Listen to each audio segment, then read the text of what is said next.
हम शेर के नानी हई। पिंकी बिल्ली एगो बूढ़ी अम्मा के साथे उनकर झोपड़ी में रहत रहे। एगो दिन ओकर मन भइल कि उहो जंगल में जाके नया जानवरन से मिलके ओकनी के दोस्त बनावे। बूढ़ी अम्मा दोपहर के टाइम थोड़ी देर सूतत रही। त एक दिन जब बूढ़ी अम्मा दोपहर के सूतल रही, पिंकी जंगल के ओर चल गई। उ पहला बार जंगल आयल रहे, यही खातिर ओकरा जंगल के हरियाली और उहाँ के माहौल ओकरा बहुत अच्छा लागल। यही तरह टहलत टहलत उ एक जगह पे पहुँचल जहाँ कुछो जानवर खेलत रहन स। उ बिल्ली के देखलन स त हैरान रह गईलन स। अरे लगता ई शेर के बच्चा बा, देखे में तब बिल्कुल ऐसने लागता। ना ना, हम शेर के बच्चा ना हई, हम त एगो बिल्ली हई और हमार नाम पिंकी है। सब बिल्ली जंगल के बाहर गांव और शहर में इंसान के साथे रहेली जा। अच्छा, त तू जंगल में आज पहली बार आइल बाड़ू? तबे हम सोचत रही कि पहले तारा के कबो ना देखली। हम जंगल के बाहर एगो बूढ़ी अम्मा के साथे रही ना। हमार मन रहे कि जंगल आके नया दोस्त बनाई। तू यहाँ आके अच्छा कइलू पिंकी, तहरा से मिल के बहुत अच्छा लागल। चला तू अब हमनी साथे खेलल शुरू करा। ई सुन के पिंकी बहुत खुश हो गई और फिर उन लोगन के साथ खेले लागल। दूसरा तरफ बूढ़ी अम्मा जाग गल रही और पिंकी के घर में ना पाके वो परेशान हो गईली। कहीं पिंकी जंगल में त चल ना गईल, अब त रात भी होखे वाला बा। अगर अंधेरा होखे से पहले ओकरा के ना ढूंढनी तब पता ना जंगली जानवर ओकर का करी हंस। कह के बूढ़ी अम्मा बिना अपन जान के परवाह किए जंगल की ओर चल गईली।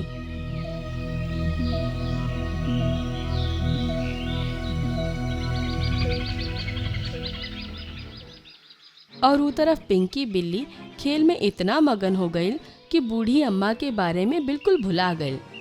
कुछो देर बाद बंदर वहाँ पहुँचल। पिंकी बिल्ली, हम अभी एगो बूढ़ी औरत के जंगल में आवत देखले बानी। वो हमरा लागता कि तहार बुढ़िया अम्मा ही हई। अरे हमरा से बहुत बड़ा गलती हो गई, हम तो भुलाइए गई रही कि हमरा वापस भी जाए के बा। तू उनका के कहाँ देखला हा? उ शायद तारा के ढूंढे खातिर उन्हें घूमतारी। उनका शेर खान देख लेलस। ई सुन के पिंकी और सब जानवर डरा गईलन सब।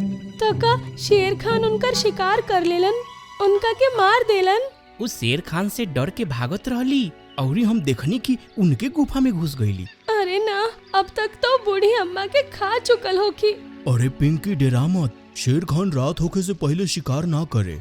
अगर वो ओकर गुफा में हई तो वो रात होके से पहले ओकरा साथे कुछो ना करे। एकर मतलब बा कि हमनी के रात होखे से पहले उनका के बचा सके नी जा। लेकिन पिंकी, शेर खान हमनी में से कौनो के बात मान के इंसान के जिंदा ना छोड़ेला, बहुत मुश्किल बा। ई सुन के पिंकी कुछ सोचे लागल। फिर सबसे कहलस, रउआ सब जब हमरा के पहली बार देखनी त हमरा के शेर के बच्चा समझनी। बस अब हमरा समझ आ गइल कि हम अपन नानी के कैसे बचा सकेनी। रउआ सब लोग हमरा के बताई कि शेर खान के गुफा कहाँ बा। ओकर बात सुन के सब जानवर ओकरा के शेर खान के गुफा पे ले गलन जा।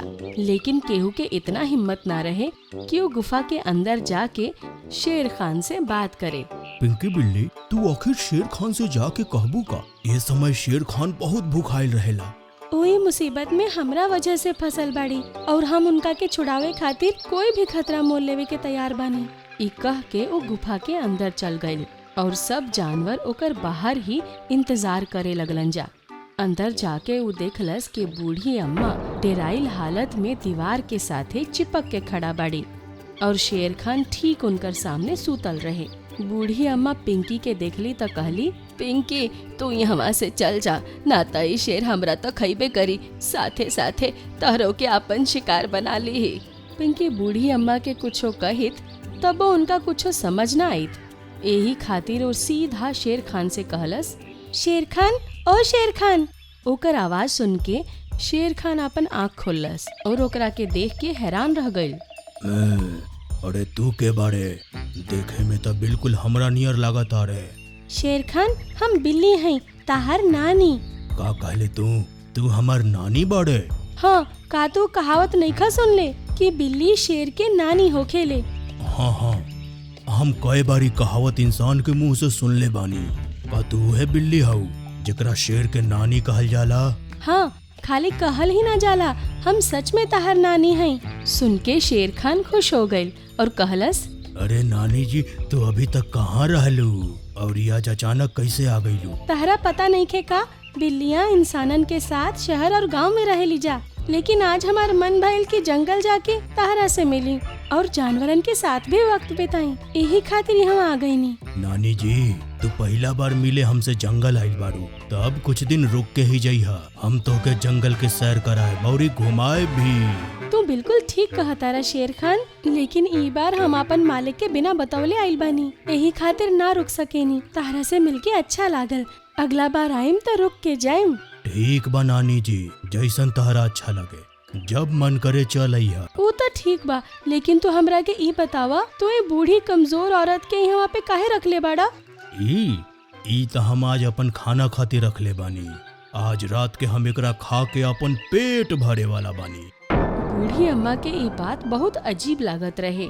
उनका वो लोगन के बात समझ में ना आवत रहे। वो टुकुर टुकुर उन लोगन के देखत जात रहे। ये तो का कहता रहा शेर खान, तू एक जवान शेर हवा और ई कमजोर बूढ़ा औरत। एगो बूढ़ा औरत के शिकार करबा त तहर इंसल्ट होखी। हम घरे वापस जाइम त अपन सहेलियन के का कहम कि शेर खान जौन के जंगल के राजा ह, जेकर हम नानी हई, उ एगो बूढ़ी कमजोर औरत के शिकार करेला। लेकिन नानी माँ, अगर आज हमें के ना खाइब तो हम भूखले रह जाइब। के कहलस कि तू भूखा रह जाइबा? तू जंगल के राजा हवा और राजा एगो जानदार जानवर के शिकार करेला, कोनो बूढ़ा के शिकार ना करेला। तू अभी के अभी बूढ़ी अम्मा के छोड़ दो। नानी अम्मा, ऐसे तो हम आज तक कोई भी जानवर के कहना नहीं मन ले, लेकिन तू हमार नानी बाड़ू, ऐसे तहरा कहला पर हमें के छोड़ दे बतानी। ई कह के शेर खान बूढ़ी अम्मा के रास्ता से हट गई और उहो समझ गईली कि शेर खान उनका के छोड़ देले बा। वो तेजी से भाग के पिंकी बिल्ली के पास चल गईली और ओकरा के गोद में उठा लेली। अरे ई का नानी माँ, ई तहरा के गोद में काहे उठाइलस? अरे हम कहनी ना कि शहर में इंसान हम बिल्लियन के अपन ही घर में रखेलन जा। तू फिकर मत करा, जब ही हमरा साथे जंगल के बाहर पहुँची हैं त हम इनकर गोद से निकल के भाग जाइम। ठीक बा नानी माँ, अगला बार अइहा त रुक के जरूर जइहा। ठीक है शेर खान, हम चलतानी। इतना कह के वो चुप हो गई। बूढ़ी अम्मा समझ गईली कि ई दोनों के बात खत्म हो गईल बा, तो वो पिंकी के लेके गुफा से बाहर आ गईली। बाहर सब जानवर खड़ा रहन जा। पिंकी और बूढ़ी अम्मा के सही सलामत देख उ सब खुश हो गईलन जा। फिर पिंकी उस सब के सब कुछ बता देलस। उन सब के ये बात सुन के खूब मजा आयल। वाकई में पिंकी बिल्ली, तू तो शेर के भी नानी निकलू। ये सुन के पिंकी बिल्ली हंसे लागल और तब बूढ़ी अम्मा और उ सही सलामत अपन घरे चल गईली जा। उ दिन के बाद पिंकी बिल्ली रोज जंगल जाए लागल और सब जानवर ओकर दोस्त बन गईलन जा। शेर हमेशा खातिर ओकरा के अपन नानी समझे लागल।